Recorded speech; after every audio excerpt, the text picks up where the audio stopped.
Bonjour et bienvenue dans cette troisième séance consacrée à la première séquence d'histoire de quatrième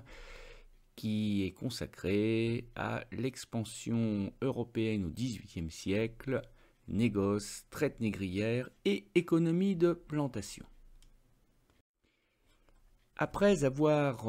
planté le décor spatial puis temporel de la domination exercée par le continent européen et particulièrement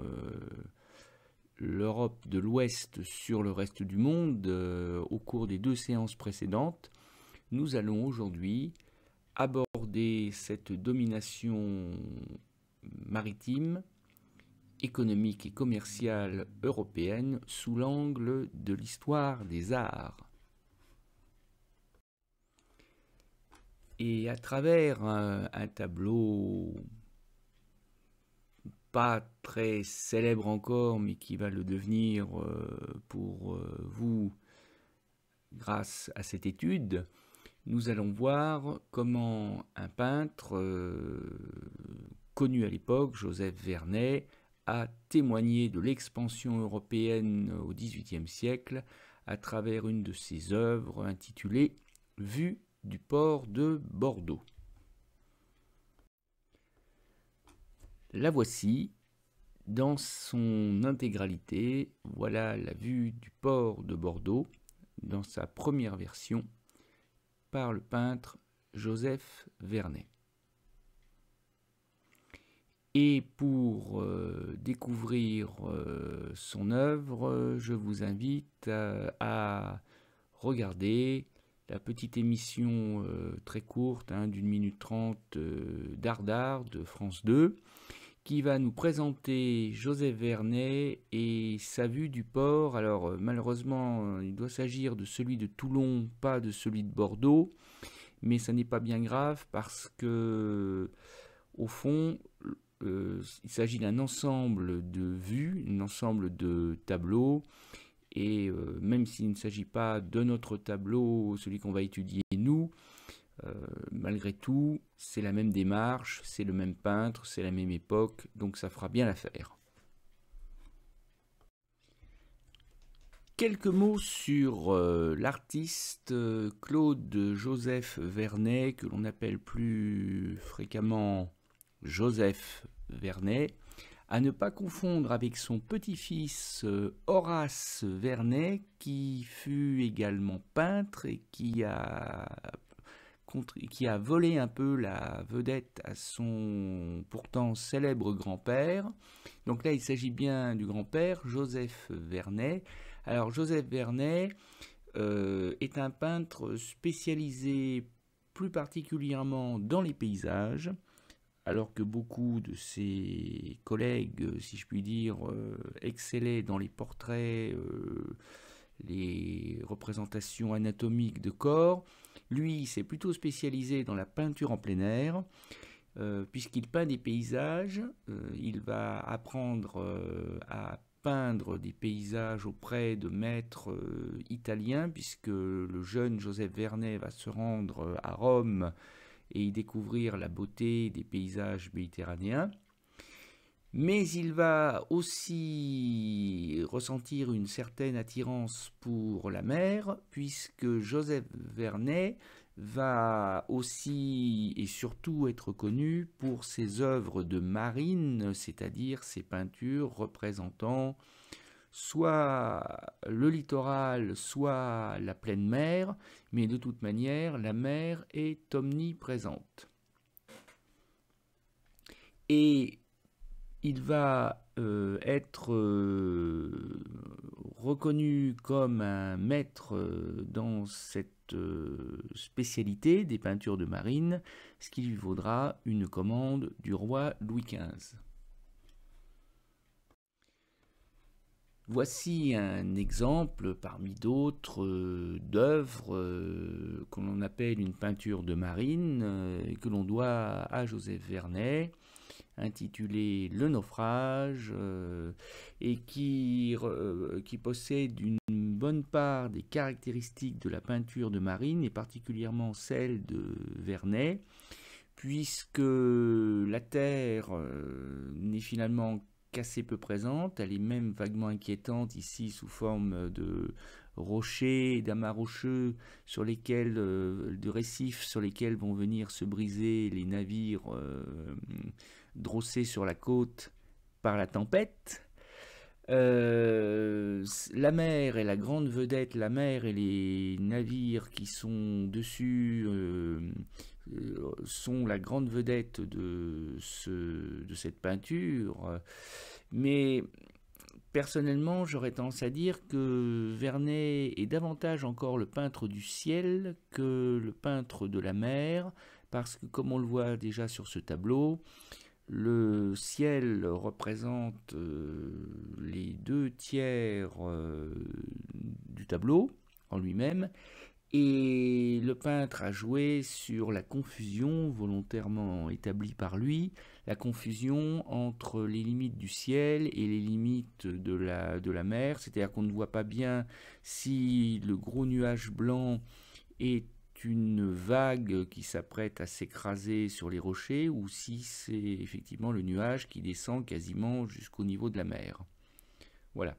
Donc ça, c'est un exemple typique de peinture de marine dans laquelle Joseph Vernet excelle. Et le roi de France, Louis XV, va donc commander à Joseph Vernet, non pas une peinture de marine, mais une série, et ça c'est très rare à l'époque, un ensemble qui aurait dû comporter 24 tableaux. L'idée étant de fixer sur la toile l'activité et les paysages des principaux ports de France. J'allais dire que si la photographie avait été inventée à l'époque, eh bien, Louis XV aurait confié à Joseph Vernet la mission de prendre des photos, des instantanés de la vie dans les ports, la vie quotidienne des 24 principaux ports de France, sur toutes les façades, Manche, Atlantique et Méditerranée. C'est l'œuvre d'une vie, c'est une consécration d'ailleurs pour Joseph Vernet, parce que on a dit que cette commande l'avait rendu d'ailleurs fort riche. On a parfois dit que le roi de France avait payé au poids de l'or chacun des 15 tableaux réalisés par Vernet. 15 sur 24, eh ben oui, c'est-à-dire que la commande était probablement trop importante pour un seul artiste, quand bien même cet artiste était entouré d'élèves, et pour faire les finitions. Et donc Joseph Vernet n'a réalisé que 15 vues des ports de France, ce qui est déjà colossal. À noter d'ailleurs que certains de ces ports, notamment le port de Bordeaux, est représenté sous 2 angles différents et fait l'objet de 2 tableaux, ce qui en dit long sur son importance de l'époque. Et quand je dis que c'est une œuvre monumentale et que c'est même l'œuvre d'une vie, on en a un exemple avec cet extrait, ce détail de la vue du port de Marseille. Donc il ne s'agit pas de Bordeaux, mais ça n'est pas très grave, où l'on voit le fourmillement sur les quais du Vieux-Port de Marseille, avec ces fourmis humaines qui s'activent dans tous les sens, les détails apportés aux navires de commerce, éventuellement aux navires de guerre, s'il y a lieu, le détail apporté aux façades du quartier du Vieux-Port, il y a vraiment une volonté de précision photographique chez Joseph Vernet. Et le but, c'est de glorifier l'activité maritime française, d'affirmer artistiquement que la France est une grande puissance maritime, quand bien même la marine de guerre française est très en difficulté pendant la guerre de 7 ans face à la marine de guerre anglaise, la Royal Navy. Et il a été demandé à Joseph Vernet de donner une tonalité locale à chacun de ces tableaux. Et donc, par exemple, pour reprendre le détail du port de Marseille, on voit très bien au centre de ce détail que des personnages sont habillés à la musulmane, à la turque, comme on disait à l'époque,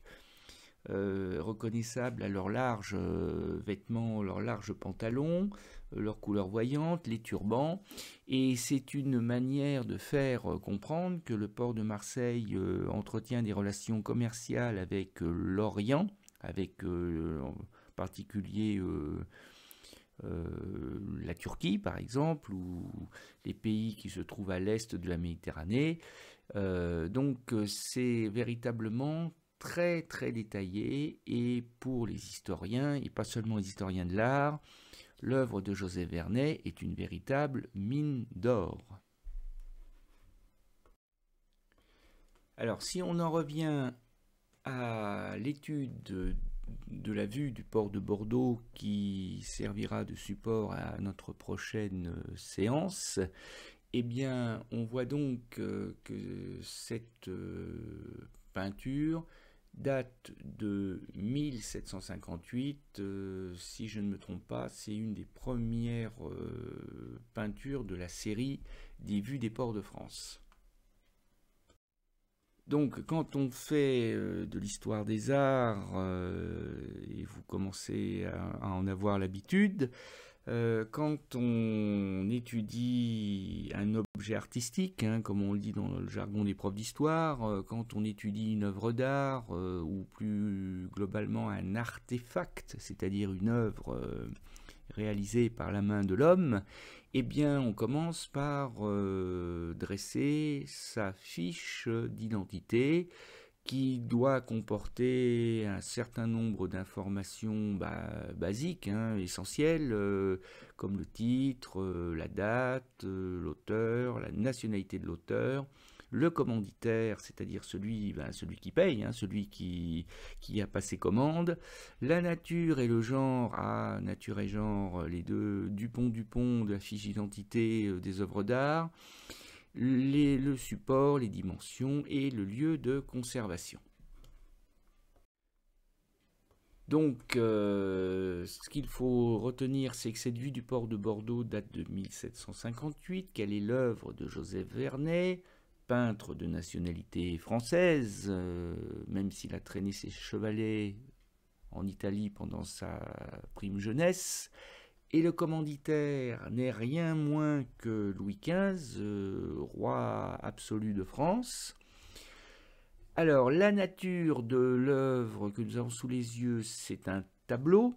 Et alors, pour ne pas risquer de confondre avec un tableau Excel ou un tableau statistique, on peut remplacer tableau par peinture, dont le genre, puisque c'est une peinture particulière, c'est le genre des peintures dites de marine. C'est une huile sur toile, bon ça c'est très classique à l'époque, aux dimensions finalement pas si modestes que cela, hein, vous l'avez vu dans la vidéo, hein, c'est pas des tableaux qu'on peut faire tenir dans sa poche, puisqu'ils font plus de 2,50 m de long sur 1,65 m de haut. Et s'il vous vient la fantaisie de vouloir admirer l'œuvre originale au milieu des autres vues des autres ports de France, eh bien il faudra vous rendre au musée de la Marine à Paris pour admirer, contempler l'original. Mais des copies sont disponibles j'imagine qu'il y a une copie de cette œuvre à Bordeaux même, aujourd'hui. Alors, comme je le disais tout à l'heure, Joseph Vernet est quand même d'abord le peintre du ciel et des nuages, puisqu'il nous peint ici un ciel chargé de nuages qui occupe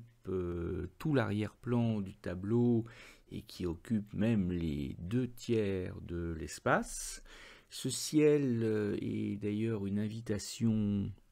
à la rêverie, au voyage, parce qu'il ouvre le tableau sur l'espace infini. En plan moyen, c'est-à-dire entre le premier plan et l'arrière-plan,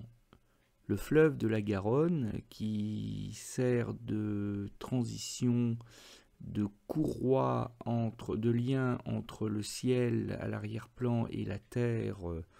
au premier plan. Le fleuve de la Garonne, alors effectivement, j'ai dit tout à l'heure que Joseph Vernet était le peintre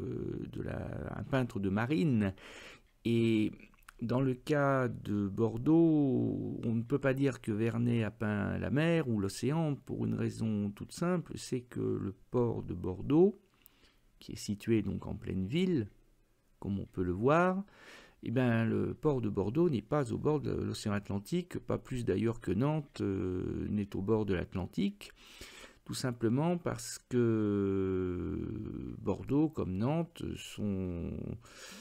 situés le long de fleuves dont l'estuaire, lui, se jette dans l'océan Atlantique. Et là, en l'occurrence, le fleuve de la Garonne va se jeter plus à l'ouest dans l'Atlantique, et que c'est par le fleuve de la Garonne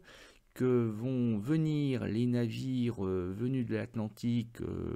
depuis l'océan, à direction du port de Bordeaux, et en sens inverse,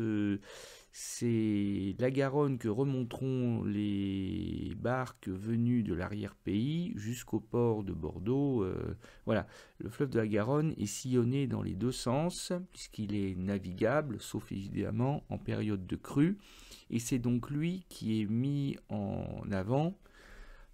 dans le tableau de Vernet. Les navires qui sont à l'ancre, immobiles, dont l'ancre a été jetée au fond de la Garonne et qui attendent peut-être la marée haute pour partir se jeter dans l'Atlantique,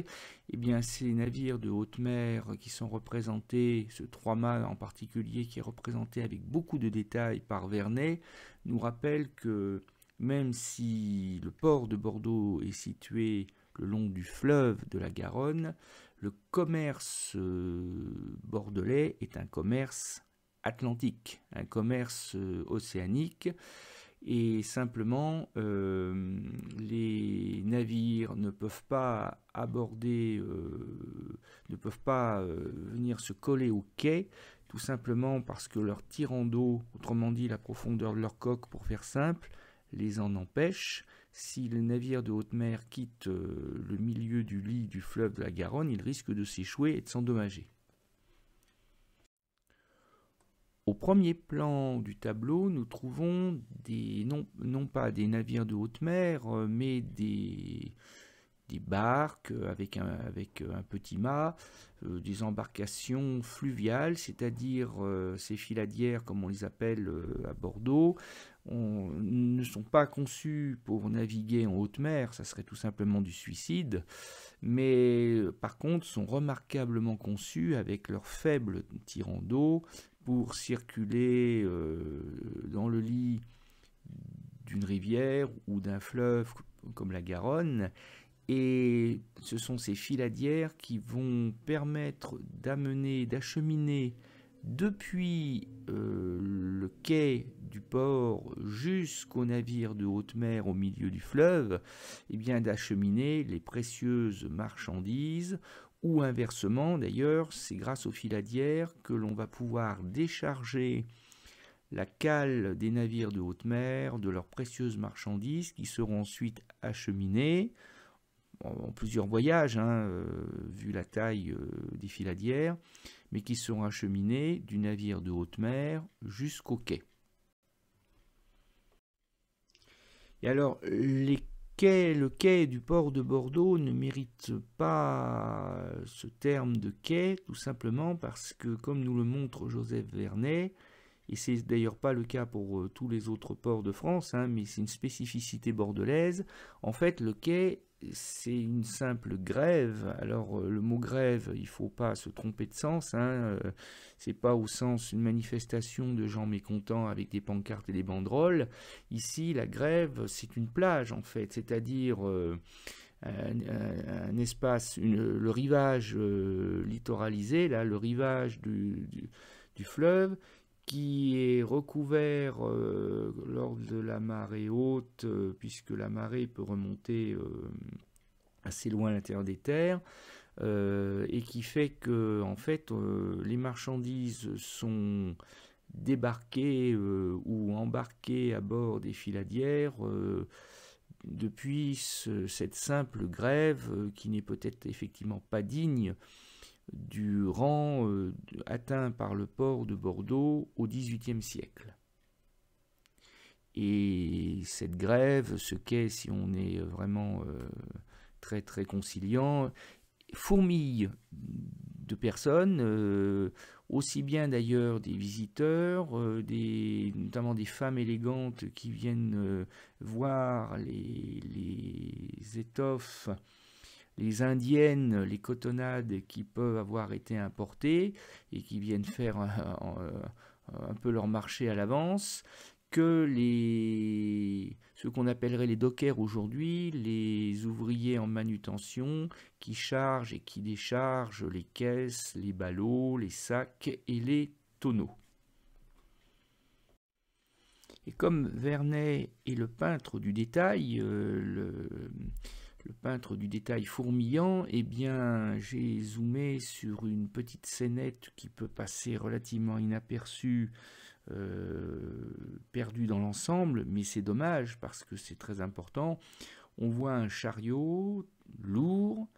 tiré par des bœufs qui pataugent dans le sable humide de la grève, hein, ce qui ne doit pas faciliter leur travail. Et ce chariot est chargé de barriques, de tonneaux, de barriques de vin, ce qui a le mérite de nous rappeler que l'arrière-pays bordelais produit déjà du vin à l'époque, qui est fort célèbre, qui est commercialisé dans toute l'Europe, mais qui est commercialisé aussi dans le Nouveau Monde, entendez par là l'Amérique du Nord, et que ce vin produit dans l'arrière-pays arrive à bord des filadières grâce au fleuve de la Garonne, et que toujours grâce au fleuve de la Garonne,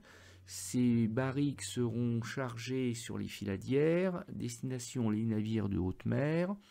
pour être exportés pour traverser l'Atlantique à bord de ces navires de haute mer. Le vin est le principal produit vendu par le port de Bordeaux à l'étranger. C'est la principale exportation commerciale du port de Bordeaux. La dernière partie du tableau de Joseph Vernet fait la part belle à la ville de Bordeaux. Et on aperçoit face à nous, en plan intermédiaire, on aperçoit le faubourg des Chartrons, qui d'ailleurs n'est plus réellement un faubourg dans la mesure où la ville s'est agrandie, s'est peuplée, s'est étalée dans l'espace, et le faubourg, entendez par là la banlieue, fait finalement maintenant partie quasiment du centre-ville de Bordeaux, ce qui est donc une manière de montrer qu'il n'y a pas que le port de Bordeaux, il y a aussi la ville de Bordeaux qui profite du dynamisme commercial, du commerce atlantique au XVIIIe siècle. Au premier plan, sur l'extérieur gauche du tableau, on aperçoit des façades flambant neuves, des nouveaux bâtiments du XVIIIe siècle, et ce sont des bâtiments qui sont construits avec des matériaux nobles, des belles façades, ce qui illustre, ce qui annonce les hôtels particuliers comme celui de François Bonafé dont on parlera le moment venu, et qui illustre la richesse de la ville de Bordeaux et d'un certain nombre de ses habitants, richesse associée au commerce atlantique. Et là, le peintre Vernet a pris quelques libertés avec la réalité, parce que quand Vernet plante son chevalet pour peindre sa vue du port de Bordeaux, les immeubles sont en construction, sont couverts d'échafaudages, et le peintre les imagine achevés, parce que c'est d'un plus bel effet pour son tableau plutôt que de peindre des échafaudages. Et il sait que ce petit travestissement de la vérité ne fâchera pas son auguste commanditaire, le roi de France Louis XV. Et d'ailleurs, puisqu'on parle de Louis XV, d'une certaine manière, le roi de France est présent. Alors, c'est pas la peine de le chercher parmi la foule qui se presse sur le port, mais il est présent symboliquement, avec la place royale que clôt une grille monumentale, et cette grille monumentale, en fer forgé j'imagine, a été offerte par le roi de France à la ville de Bordeaux, de la même manière que Louis XV a aussi accordé un cadeau peut-être même encore plus important, cette fois-ci aux commerçants, aux armateurs, c'est-à-dire aux propriétaires de navires bordelais, c'est-à-dire l'abandon des taxes royales sur certaines marchandises importées par le port, et ce qui a favorisé évidemment l'enrichissement des commerçants de Bordeaux. C'est une manière de rendre hommage au roi. Alors c'est très habile de la part de Vernet, puisque c'est le roi qui paye la commande, et il sera donc très sensible à cette flatterie. Mais c'est une manière aussi de montrer que la monarchie française accompagne l'essor du commerce maritime atlantique français. On en arrive donc naturellement à notre deuxième exercice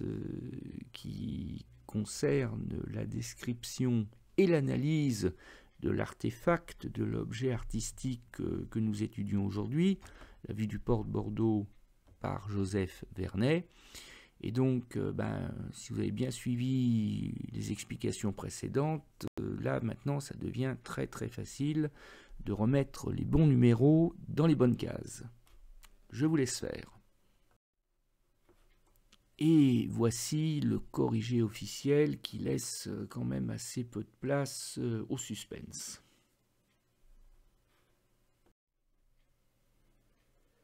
Maintenant que nous en avons terminé avec la description et l'analyse de l'œuvre, il convient d'en dégager l'intérêt, non pas artistique, mais l'intérêt historique. Ce qui revient à se demander ce qui nous intéresse, nous, dans notre analyse de la séquence d'histoire, sur la domination européenne sur le monde, et plus ponctuellement sur la domination du port de Bordeaux dans l'économie mondiale. Et c'est aussi une manière de se demander quelles étaient les intentions du peintre Vernet, qu'est-ce qu'il avait en tête quand il a représenté les multiples détails de sa vue du port de Bordeaux. Alors pour faire simple, je vous propose de compléter des phrases qui doivent nous permettre de dégager ces fameux intérêts historiques et les objectifs du peintre Vernet. Voilà, je vous laisse observer et réfléchir. Donc voici le corrigé. Bon, Joseph Vernet est un peintre de marine qui peint en extérieur, ce qui n'est pas si courant, puisqu'à l'époque, la plupart des peintres ont tendance à peindre dans leur atelier. Ce qu'ils font, c'est qu'ils sortent dehors pour faire des croquis, hein, au crayon, mais ils finalisent leur œuvre en intérieur. Joseph Vernet, lui, il peint en extérieur, ce qui explique peut-être pourquoi ce peintre sait si bien capter la lumière, parce que là, la lumière, elle n'a rien d'artificiel, elle est totalement naturelle, et pour cause. Alors l'artiste peint sur commande. Eh ben Vernet, oui, il peint sur commande parce que Vernet s'est pas levé un matin en disant tiens si je peignais tous les ports de France. Non, ça marche pas comme ça. Ça marche peut-être comme ça aujourd'hui. Aujourd'hui, peut-être que les artistes les plus connus peignent, sculptent, dessinent, photographient ce qu'ils ont envie de peindre, de sculpter, de dessiner. Mais à l'époque, l'artiste peint sur commande, c'est-à-dire qu'il attend qu'un commanditaire lui ait présenté ses attentes, et aussi d'ailleurs lui ait fait un gros chèque, si je puis dire, pour passer aux actes. Et là, Vernet enjolive pour plaire à son commanditaire, le roi, c'est-à-dire que ce que j'expliquais pour la grille royale ou pour les façades des bâtiments, Vernet sait que s'il peint des ports misérables, avec des façades décrépites, ben, ça risque de déplaire au roi, hein, puisqu'encore une fois, le but c'est de montrer que la France est une grande puissance maritime. Donc Joseph Vernet a parfois tendance à prendre des libertés avec la réalité. Le fleuve de la Garonne, ben, c'est le trait d'union entre l'arrière-pays bordelais et l'océan. C'est ce qui va d'ailleurs expliquer pourquoi Bordeaux est un grand port dans le commerce du vin. Alors l'équipement du port, eh bien, c'est une simple grève, une simple plage accessible uniquement à marée basse à l'époque, hein, donc ça c'est pas ce qu'il y a de plus probablement brillant. Donc la spécialité commerciale, eh ben, c'est le vin, c'est déjà le vin au XVIIIe siècle, puisque ben, le vin il vient de pas très loin, il vient de la rive droite de la Garonne essentiellement. Donc le vin produit dans l'arrière-pays bordelais va être transféré jusqu'au port de Bordeaux pour être exporté en Europe et même jusqu'aux Amériques. Ensuite, ce que montre le tableau, c'est que Bordeaux est un port très actif, hein, hérissé de mâts nombreux. Bon, c'est un port dynamique et on verra à quel point d'ailleurs bientôt. Et alors, ce qui est parfois intéressant, c'est de se demander non pas ce que nous montre une œuvre, mais de se poser la question inverse, c'est au fond qu'est-ce que cette œuvre ne nous montre pas. Et là, en l'occurrence, ce qu'elle ne nous montre pas, ben, c'est que Bordeaux est un port négrier qui vit pas seulement du commerce du vin, mais qui vit aussi de la traite des esclaves et qui vit aussi du commerce du sucre cultivé à coups de fouet par les esclaves. Mais ça, Vernet ne nous le montre pas. Ben, tout simplement parce qu'il ne peut pas le montrer, parce qu'il n'y a pas d'esclaves noirs d'Afrique sur les quais du port, ne serait-ce que pour une raison imparable, c'est qu'il est interdit. Alors, il n'est pas interdit de faire le commerce des esclaves, et donc les Bordelais vont s'enrichir par ce commerce, mais il est interdit de faire venir les esclaves en France métropolitaine. On déporte les esclaves dans les colonies françaises, oui. On n'importe pas, si je puis dire, on ne fait pas venir les esclaves sur le sol de métropole. C'est donc la raison pour laquelle on ne peut pas voir le fait que Bordeaux est un port négrier, pas le plus important, mais un port négrier important quand même du Royaume de France. Voilà, on en a presque fini avec l'analyse de cette vue du port de Bordeaux proposée par Joseph Vernet. Mais je vous avais dit tout à l'heure que Joseph Vernet avait peint 2 fois le port de Bordeaux, donc sous 2 angles différents, ça va de soi. Et voilà, c'est quand même, me semble-t-il, une bonne idée de vous proposer succinctement une vue, la deuxième, du port de Bordeaux, prise sous un angle différent, prise d'ailleurs cette fois-ci à l'autre extrémité des quais de la Garonne, prise depuis le château Trompette. Et alors on aperçoit un peu, peut-être un peu plus la ville, même si le ciel et la mer, enfin la Garonne plutôt, continue à occuper la majeure partie de l'espace du tableau. Et on voit par exemple un petit détail, sur l'extrême gauche, on voit un navire de haute mer qui est à l'ancre au milieu de la Garonne. Devant ce navire de haute mer, une filadière d'ailleurs. Et on voit que le navire de haute mer a un drapeau à la poupe de son navire, c'est-à-dire à l'arrière du navire,